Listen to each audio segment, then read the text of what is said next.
grabbed the kids and dove in a closet, and I had roof pieces from everybody else's buildings wrapped around my house.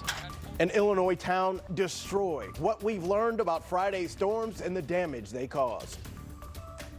And the view outside over Edwardsville. It's a quiet morning now, but we do have more severe weather on the way. I really love soccer. I love St. Louis as well, and I love toasted raviolis. Don't we all? It's a tribute to St. Louis like no other. Meet St. Louis's newest celebrity and contender for City SC's mascot. Today in St. Louis, Weekend Edition kicks off right now.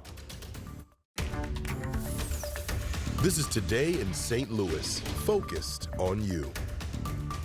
From soccer to the Blues, we're waking up with a live look at Enterprise Center right now.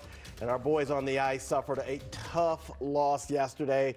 They have a chance to redeem themselves this afternoon against the Bruins. Puck drops at 2:30, and we're hopefully they can come away with a big win. Good morning. It's Sunday, April 2nd. I'm Ryan Henson, and no, it's no April Fools. I'm filling in for Sydney Stallworth today.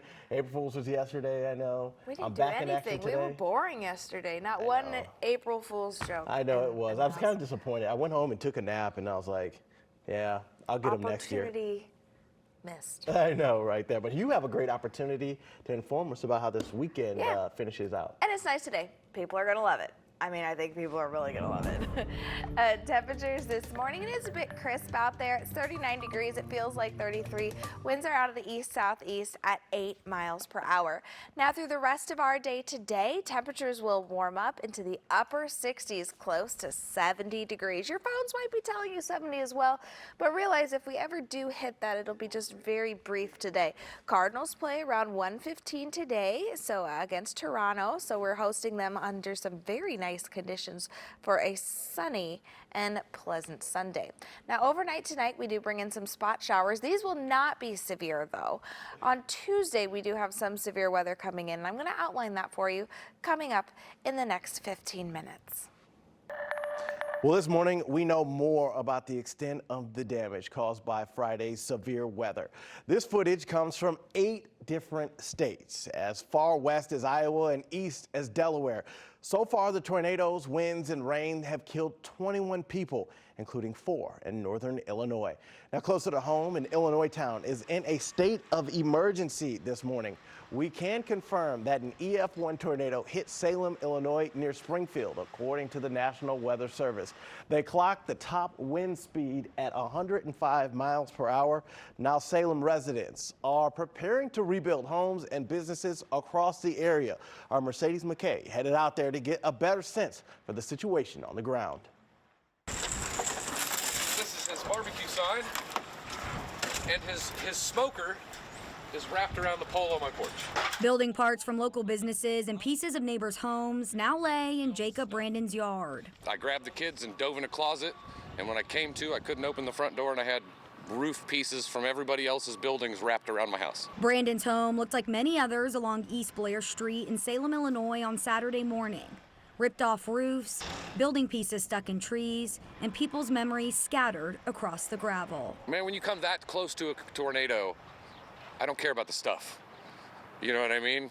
All my neighbors are alive, my kids are safe. That's it. That's all that matters. Just to show you how intense the winds were in Salem on Friday night and just how extensive this storm really was, this house here actually got pushed off of its foundation and moved inward. We can work to rebuild that. We can't work to rebuild the lives. Salem Mayor Nicholas Farley says he had 2 emotions walking through his torn-up city. Heartbreak for those having to rebuild, but thankful nobody was hurt. Farley says crews worked for 24 hours straight to help those impacted. I could not be more proud to be the face of the people behind me that's actually coordinating all the effort. 30 to 40 homes at least were damaged in the city by estimated wind speeds of 105 miles per hour. While the road to recovery is long, this community is already rebuilding together. I was very proud of everybody, and as you go through the town, you see people already cutting trees and getting the city rebuilt. Very proud of our community. In Salem, Mercedes McKay, 5 on your side.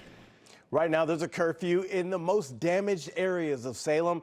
It runs from 7 p.m. to 7 a.m. through tomorrow. And just east of Alton, Friday storms also left a mark on a mobile home community in Bethalto, Illinois. Our Laura Barcheski shows us what they're dealing with just over 24 hours after the storms moved out.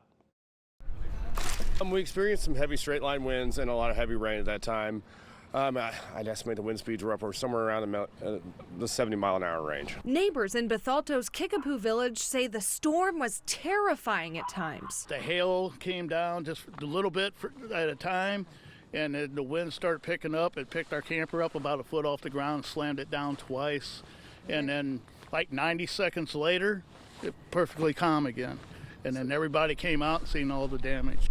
Many of the mobile homes in this community had some sort of damage after this storm. A lot of it was due to trees, just like this one, that were tossed onto their vehicles and even their homes. I had styrofoam all the way around like this here, and it was all the way up here, and then all this broke loose. The Hedigers, like their neighbors, spent the day cleaning up. Our windows were closed on the camper, but it's just like somebody had a fire hose just gushing the water through our windows. A lot of neighbors, a lot of family, a lot of friends coming out and getting up on roofs and and helping them cut down trees and helping them get back into the residence. All the fence was laying down on the ground. Rich Hediger says the power was out for about half of the mobile home park, and they're slowly getting it back. They said 2 transformers blew up here last night. Everyone is just thankful no one was seriously injured. The people across the street where that van is covered up, that front bedroom where that window is their son's room, so there was a higher power looking out for everybody here. Reporting in Bethalto, Laura Barcheski, 5 on your side. And it wasn't just a tornado and high winds that caused damage. Hail hit this Belleville dealership hard. The manager at Cardinal Buick GMC says every vehicle has some sort of damage. And tornado season is just beginning. To stay up to date on our Weather First forecast, text weather to 314-425-5355 and we'll send you the latest projections. For storm safety tips, head to our homepage at kstk.com or download 5 on Your Side app, and it's free.